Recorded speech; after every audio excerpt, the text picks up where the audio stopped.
नमस्कार दोस्तों। Space sector में एक नया कीर्तिमान स्थापित करते हुए भारत ने 21वीं सदी का पुष्पक विमान सफलतापूर्वक लॉन्च किया है। एंड बेसिकली ये इंडिया का फर्स्ट रीयूजेबल लॉन्च व्हीकल है, जिसका आज सुबह 7 बजे इसरो ने सफलतापूर्वक टेस्ट किया है। यहाँ पे न्यूज आप देख पाओगे, इसरोज पुष्पक विमान इंडिया आज first reusable launch vehicle successfully completes test landing. हम इसके बारे में डिटेल से बात करेंगे, लेकिन उससे पहले आप ये 35 सेकंड का वीडियो जरूर देखें। हाँ, इसमें वॉइस नहीं है।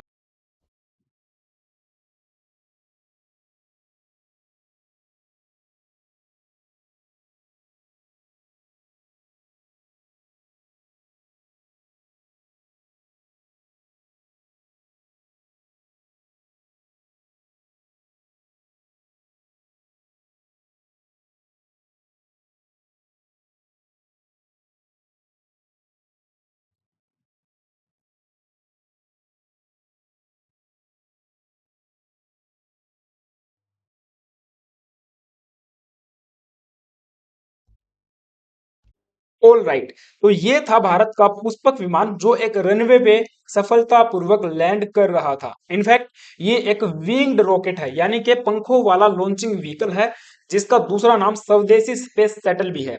आज सुबह 7 बजे कर्नाटका के एरोनॉटिकल टेस्ट रेंज में इसका सफलतापूर्वक टेस्ट किया गया है। और ये टेस्ट मार्क करता है एक major milestone in India's attempt to enter the reusable rocket segment.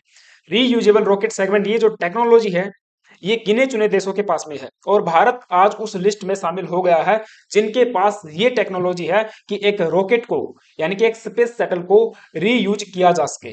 जैसे कि जापान की जाक्सा के पास में है। इसके अलावा बात करें, चाइना ने रिसेंटली 2023 में इसका भी सफलतापूर्वक टेस्ट किया है लॉन्ग मार्च 8 रॉकेट के साथ में। और फाल्कन 9 आपने सुना होगा, फाल्कन 9 भी इसी कैटेगरी का है। एंड इसके अलावा यूरोपियन यूनियन के पास में भी ये टेक्नोलॉजी है। लेकिन भारत के लिए बड़ी बात यह है कि ये स्वदेशी है। इसके अंदर जितनी भी टेक्नोलॉजी इस्तेमाल की गई है वो भारत ने स्वयं डेवलप की है, इसरो के वैज्ञानिकों ने। तो ये इसलिए इंपॉर्टेंट हो जाता है। तो चलिए सबसे पहले आज के जो टेस्ट है उसके बारे में थोड़ी सी बेसिक बातें जान लेते हैं। इसरो के चेयरमैन एस सोमनाथ जी ने बताया कि रॉकेट को एयर से ड्रॉप किया गया था, जो कि पार्ट था इस टेस्ट का। और जो आउटकम्स मिले हैं वर एक्सीलेंट एंड प्रिसाइज। जो हम चाहते थे वही परिणाम हमको मिला है। इसरो की तरफ से जानकारी दी गई ट्वीट करके। पुष्पक RLVTD, ये इसका पूरा नाम आप कह सकते हो, reusable launch vehicle technology demonstrator.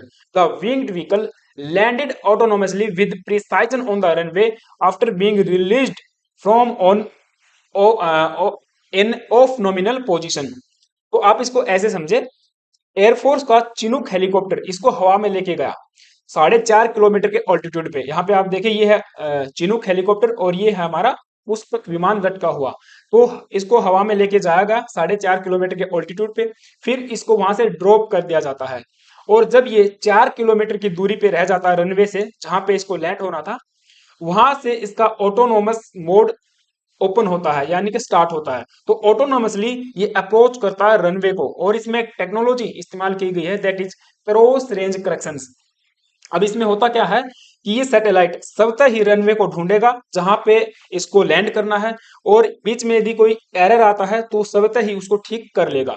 तो ये है क्रॉस रेंज करेक्शंस, और फिर प्रिसाइजली लैंड कर जाएगा रनवे के ऊपर।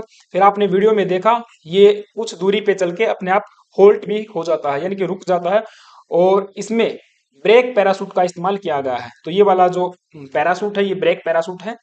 अब क्योंकि ये इस तरफ जा रहा था तो हवा का दबाव क्या होगा, इसके अपोजिट साइड में होगा। तो अपने आप हवा के दबाव से ये रुक जाएगा।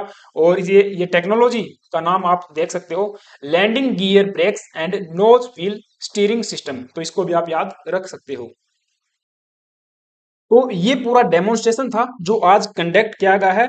लेकिन ये इसरो का आज का नहीं, 15 साल पुराना सपना है। And thanks to the engineers and scientist जिन्होंने डेडिकेशन के साथ इस विजन पे काम किया, और पुष्पक विमान के रूप में आज ये वास्तविकता में बदलता हुआ नजर आ रहा है।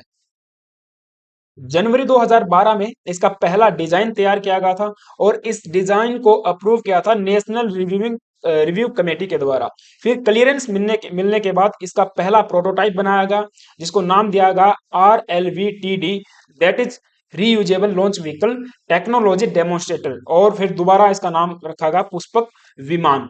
अब आपके दिमाग में ये जरूर आएगा कि पुष्पक विमान इसका नाम क्यों रखा गया है। तो मैं आपको बता दूं, इंडियन माइथोलॉजी या फिर हिंदू माइथोलॉजी की बात करें तो रामायणा के अंदर पुष्पक विमान का वर्णन आता है। और पुष्पक विमान जो भगवान कुबेर थे उनका विमान था, जिसको vehicle of the Lord of wealth के नाम से भी जाना जाता है। जो धन के देवता थे कुबेर जी, उनका ये व्हीकल था। और रावण को भी ये दिया गया था, रावण के पास में भी था पुष्पक विमान। तो पुष्पक विमान इसीलिए इसका नाम रखा गया है कि इसरो के साइंटिस्ट ने बताया ये हमारे एस्पिरेशन है उनको मीट करने वाला है। भविष्य में ये हमको हमारी इकोनॉमी, स्पेस इकोनॉमी को भी बूस्ट करने वाला है। It is expected that in time to come, it could be a money spinner for India when it became a commercial available launcher. इसीलिए इसरो के चेयरमैन साहब ने कहा it is appropriate to name India's most audacious 21st century rocket as Pushpak. तो भविष्य में जब ये एक कॉमर्शियली अवेलेबल होगा तो इसरो को इकोनॉमिकली बेनिफिट भी करेगा। हम दूसरे देशों के सैटेलाइट्स को, पेलोड्स को स्पेस में भेज पाएंगे। पता है इसरो बिल्कुल कम प्राइस में सैटेलाइट्स को लॉन्च करने के लिए जाना जाता है। दूसरे जो देश हैं वो इसरो के पास इसीलिए आते हैं कि बिल्कुल प्रिसाइज रूप से और सस्ते में इसरो सैटेलाइट्स को लॉन्च कर देता है। आपको मॉम मिशन तो याद होगा 2013 में मात्र 550 करोड़ रुपए का ये मिशन था और सक्सेसफुली हमने इसको कंडक्ट किया। तो पैसे की जब बात आती है ना तो इसरो बहुत ज्यादा खर्चा नहीं करता है। इसीलिए इन्होंने कहा कि भविष्य में हमको पैसा भी कमा के देने वाला है, इसलिए इसका नाम पुष्पक रखा गया है। तो पुष्पक का ये पहला टेस्ट नहीं है, इससे पहले 2016 और 23 में 2 टेस्ट हो चुके हैं। 2016 में इनिशियल टेस्ट था। अब देखिए 2012 से इसके ऊपर काम शुरू है। 2012 में पहला प्रोटोटाइप आया था, उसके बाद जब टेस्ट रियलिटी पे यानी कि ग्राउंड लेवल पे जब टेस्ट किया गया वो 2016 था।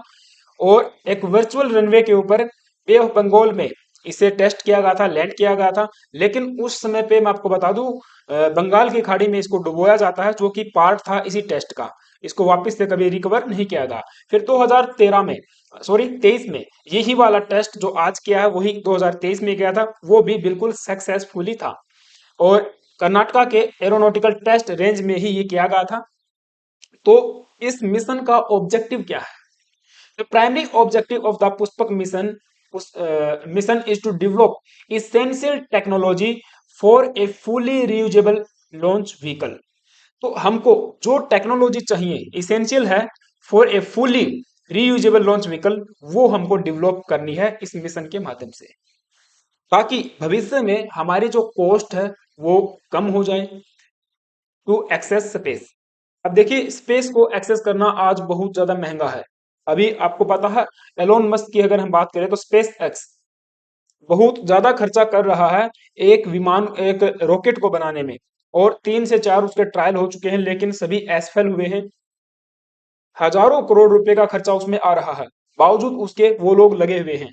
तो यहाँ पे देखिए इसरो का मानना है कि हम लोग बिल्कुल लो कॉस्ट में भी एक्सेस कर सकते हैं स्पेस को। ऐसी टेक्नोलॉजी इजाद करनी पड़ेगी और उसी के ऊपर आज इसरो काम कर रहा है। तो वो इसेंशियल टेक्नोलॉजी हमारे पास आ जाएंगी और अभी हम इसके ऊपर काम भी कर रहे हैं। तो चलिए अब बात करते हैं मिशन के सिग्निफिकेंस के बारे में। लेकिन उससे पहले आप सभी से रिक्वेस्ट है, यदि आप चैनल पे नए आए हो तो प्लीज से गाइज एक सब्सक्राइब कर लेना और बेल आइकन प्रेस कर देना। ठीक है, सब्सक्राइब करने में ज्यादा समय नहीं लगता क्योंकि एल्गोरिथम बताता है कि 99.999% व्यूवर्स जो है सब्सक्राइब ही नहीं करके जाते। तो खैर सिग्निफिकेंस के बारे में बात करें तो इसरो के चेयरमैन का जो स्टेटमेंट है उससे ही आप समझ पाओगे। It is India's futuristic reusable launch vehicle where the most expensive part that is upper stage, जो most expensive part होता है किसी भी रॉकेट का वो होता है upper stage, क्योंकि उसके अंदर एक्सपेंसिव इलेक्ट्रॉनिक्स गैजेट लगे हुए होते हैं। और वो जब स्पेस में चला जाता है किसी भी पेलोड को लेकर, किसी स्पेस क्राफ्ट को लेकर, तो वापस हम उसका इस्तेमाल नहीं कर पाते। तो वो स्पेस में जाके स्पेस डेब्री के रूप में वहां पे उपस्थित रहता है, यानी कि वो कचरा बन जाता है। लेकिन यदि हम उसको रीयूज कर पाएंगे तो ये हमारे लिए बहुत बड़ा माइलस्टोन होगा। It is made reusable by bringing it back safely back to the earth. इसको अर्थ पे वापस लाके हम लोग सेफली फिर से इस्तेमाल कर पाएंगे। तो ये हमारा सिग्निफिकेंस है। हम कई चीजों के ऊपर काम कर रहे हैं। जैसे एक तो हमें कॉस्ट को रिड्यूस करना है, ठीक है। अब दूसरी बात, स्पेस की अगर बात करें, स्पेस डेबरी कचरा होता है स्पेस के अंदर, जो सैटेलाइट्स वहां पे छोड़े जाते हैं, जो रॉकेट्स छोड़े जाते हैं, जो बाद में इस्तेमाल में नहीं आते। इस तरीके से आप देख पाओगे ये वाला जो है कचरा, इसको बोला जाता है स्पेस डेबरी। इसको भी रिड्यूस करना है। तो इंडिया का कमिटमेंट है कि हम स्पेस डेबरी को कम करने में एक अहम रोल निभाएंगे। तो उस वो भी हम अचीव कर पाएंगे, मीट कर पाएंगे, ठीक है। दूसरा, 2035 तक भारतीय अंतरिक्ष स्टेशन हम लोग इस्टेब्लिश करना चाहते हैं। उसमें भी ये एक इम्पोर्टेंट रोल निभाएगा। अब चूंकि बार बार हाँ हमको पेलोड्स लेके जाने पड़ेंगे, और जो इक्विपमेंट्स आइटम्स हैं किसी भी स्पेस स्टेशन को बनाने में, वो रॉकेट्स के माध्यम से ही जाएंगे। तो यदि हम इसका इस्तेमाल कर पाएंगे दोबारा से, यानी कि रीयूज कर पाएंगे इस रॉकेट को, तो हमारा खर्चा जो है बचने वाला है, कॉस्ट जो है रिड्यूस कम हो जाएगी। इसके अलावा टाइम भी यहाँ पे क्या होगा फिर कम होगा, क्योंकि हमें अलग से रॉकेट्स बनाने की जरूरत नहीं पड़ेगी। इसी का इस्तेमाल हम लोग सभी कंपोनेंट्स को असेंबल करने के लिए कर सकते हैं।